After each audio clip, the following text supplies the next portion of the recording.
Farzand aziz ne'mat. Ayniqsa ota-onalar hamisha o'zlaridagi bor eng yaxshi narsalarni bolalariga ilinishadi. Ammo ba'zida haddan ortiq ko'rsatilgan mehr va erkinlik ham ularning o'ziga ziyon keltirishi mumkin. Buxoroda voyaga yetmagan maktab o'quvchisi ota-onasining uyqudaligidan foydalanib qarovsiz qoldirilgan avtomashinani minib ko'chaga chiqqan. 2 nafar o'rtog'ini olib sayrga otlangan voyaga yetmagan haydovchining esa sayohat manzili uzoqqa cho'zilmadi. Siz tasvirlarda ko'rib turgan ayanchli hodisa joriy yilning 10-iyun kuni Buxoro viloyatining Buxoro tumanidagi magistral yo'lda sodir bo'lgan. Lacetti avtomashinasi rulida esa voyaga yetmagan bola. 11-sinf o'quvchisi shu kuni otasidan so'roqsiz avtomashinani boshqarib chiqqan va 2 nafar voyaga yetmagan o'rtoqlarini sayr qildirmoqchi bo'lgan. Biroq ko'rib turganingizdek, sayohat ayanchli yakun topdi.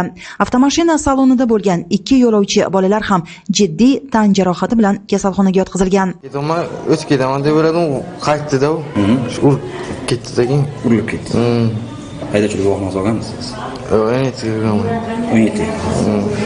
Bu mashinani ota-onangiz o'zlari berganlarmi yo so'ramasdan olib chiqdingizmi? Yo'q, so'ramasdan uxlagan edilar. Ikkisida kelaman deb urib ketdim-da.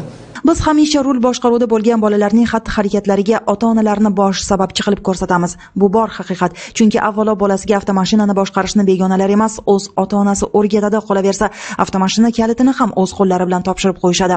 Bu holatda ham 11-sinf o'quvchisiga rul berib qo'ygan ota bir necha marotaba maktab ma'muriyati tomonidan ogohlantirilgan ekan.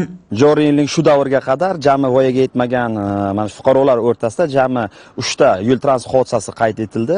Afsuski, mana qanchalik ko'p tushuntirish profilaktik ishlarni olib borishimizga qaramasdan, mana ayniqsa hozir yozgi ta'til vaqtida ota-onalarimiz tomonidan farzandlarga nisbatan befarqlik, e'tiborsizlik, kalitni transport vositasi o'ziga qoldirish yoki avtotransport vositasini ishonib berish kabi holatlar ko'p uchramoqda. Biz mana bu so'nggi yuz bergan holat bo'yicha ham ko'rishimiz mumkinki, voyaga yetmagan maktab o'quvchilari ota-onasining uxlashidan foydalanib transport vositasini ularning e'tiborsizligi tufayli minib chiqqan va mana shunday ko'ngilsiz hodisa yuz berishiga baribir qandaydir jihatdan ular ham sababchi bo'lishgan.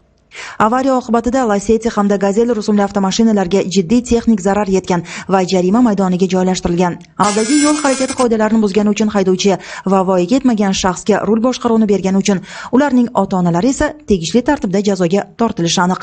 Bu kun Zilola Xudoyqulova, Davlatbek Kamolov, Buxoro.